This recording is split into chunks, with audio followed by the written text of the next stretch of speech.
Now today good morning. आज की इस वीडियो क्लास में आप लोगों को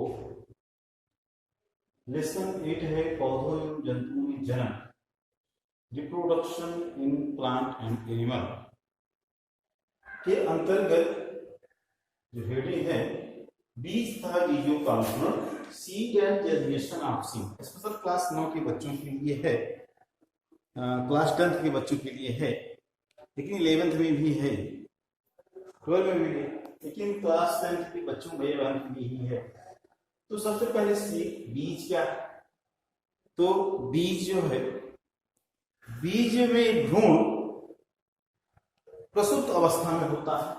यहाँ पे दिखाया गया सेल की डिस्टेंस दिखाई गई है, अंडद्वार दिखाया गया है, संरेखा दिखाई गई, वृत्त दिखाया गया है और बीज का कवच दिखाया गया। इसी बीज को, इसी सीड को यहाँ पर जो है एक दूसरे साइड से दिखाया गया है और इसी के बीज पत्र को फाड़ करके यहाँ पर दिखाया गया है। अगर देखा जाएगा तो ये इसका जो है बीज पत्र है, कॉटिलीडर है और इसमें प्रांकुर है जिससे प्ररोह का निर्माण होता है और एक मूलांकुर है जिससे मूल का निर्माण। अब यहाँ पर इसी के अंकुरण दिखाया गया है। बीजावरण है ये, इसको मिट्टी में दबा दिया गया, नमी व ताप वायु जब उचित मात्रा में होती है तभी का अंकुरण होता है। तो इस प्रकार से बीज में भ्रूण प्रसूत अवस्था में होता है, सोया हुआ रहता है, जगह नहीं रहता है। जब इसको एक उचित नमी, ताप और वायु प्रदान की जाती है तो बीज के अंदर का जो असक्रिय भ्रूण होता है, इनएक्टिव होता है, निष्क्रिय होता है, वो सक्रिय हो जाता है। जो सुसुप्त अवस्था में है वो जागृत अवस्था में हो जाता है और इस प्रकार वृद्धि करता हुआ, वृद्धि करके एक नया छोटा सा पौधा इस बीज से, सीड से बाहर आ जाता है। इसी क्रिया को अंकुरण या जर्मिनेशन कहते हैं। अब यहां पर बात आती है कि सीधे ऐसे क्या जर्मिनेशन हो जाता है? नहीं, अंडद्वार के द्वारा, अंडद्वार के द्वारा बीज होता है, ये अंडद्वार यहां दिखाया गया है, अंडद्वार के द्वारा बीज जो होता है वो जल को अवशोषित करता है, अवशोषित करके शून्य अवस्था में आ जाता है, फूल जाता है और उसमें उपस्थित खाद्य पदार्थ तथा भोजन जो होते हैं, भोज्य पदार्थ जो है वे घुलित अवस्था में हो जाते हैं। घुलित अवस्था में होने से उनमें जो हार्मोन्स होते हैं, एंजाइम्स होते हैं, विकर होते हैं, वो सब सक्रिय अवस्था में हो जाते हैं और इसी को जर्मिनेशन कहा जाता है। अगर वो सुस्थिर रहेगा तो बीज कभी जम नहीं सकता, अंकुर नहीं सकता।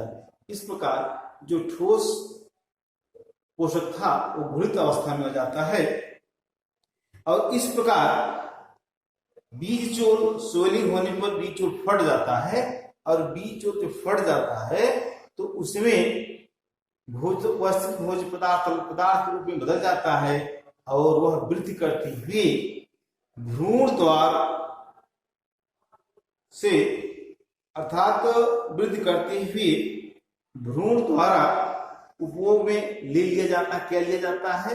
जो तरल खाद्य पदार्थ है, जो पहले ठोस पदार्थ में था। भ्रूण के आकार में वृद्धि के साथ साथ मूलांकुर में वृद्धि होती है और मूलांकुर से वृद्धि के रूप में, बीज से मूलांकुर के रूप में प्रथम जड़ निकल आती है। जैसे यहाँ देखा जाए, यहाँ दिखाया गया आपको, इसको यहाँ पर जो है ये बीजावरण है, नमी को अवशोषित करके स्वेलिंग करता है, स्वेलिंग करके यहां से जो है वो दिखाया गया है आपको, जो है मूलांकुर ये है, यहां तक लिखा गया है मूलांकुर ये मूलांकुर है, अर्थात प्रथम मूलांकुर ही करता है और फिर यहां से अगर देखा जाए वृद्धि करेगा कॉटिलीडन और यहां से जो है यहां दिखाया गया, ये यहां से दिखा दिया गया है, यहीं से जो है वो दूसरा ये यहां पे दिखाया गया है, अर्थात प्रारंकुर प्ररोह की व्यवस्था होती है। तो मूलांकुर से प्रथम मूल, मूलांकुर ही है, प्रथम मोड़ का निर्माण होता है। और कॉटिलेडन वृद्धि करता है, नमी को शोषित करता जाता है। इसका बीज पत्रधार यहाँ से यह मूलांकुर निकला हुआ है, ये बहुत तेज वृद्धि करता है और यहाँ प्रांकुर निकल आता है। प्रांकुर ऊपर चल करके जो है वो इतना तेज वृद्धि करता है कि जो बीज पत्र होते हैं जमीन से बाहर आ जाते हैं और पत्तियां निकलनी शुरू हो जाती है। बीज पत्र हरा रहता है, प्रकाश संश्लेषण तरीके से कार्य करने लगता है, क्योंकि पत्ती इसकी जो बीज पत्र होते हैं हरे हो जाते हैं, पत्ती से कार्य करते हैं और तब तक इसमें संश्लेषित भोज्य पदार्थ इसके बीज मिलाए जाते रहते हैं।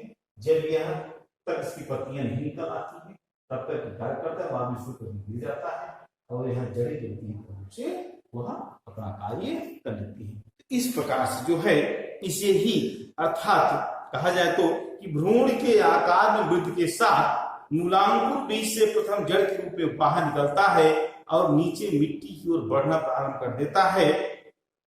तदुपरांत प्रांकुर में भी वृद्धि करके बाहर निकलकर ऊपर की ओर बढ़ता है और तना बनाता है। इस प्रकार यह बीजन या सिद्धि कहलाता है। यहाँ दो चीज जानने की आवश्यकता है कि प्रांकुर से प्ररोह बनता है और मूलांकुर से मूल बनता है। मूल जो होती है प्रथम रूप का कार्य करती है और प्रांकुर से प्ररोह बनता है, से वो तरह का निर्माण करता है। इस प्रकार से वीडियो में आपको जो बीज और बीज अर्पण के बारे में बताया गया, इसको तैयार करिए।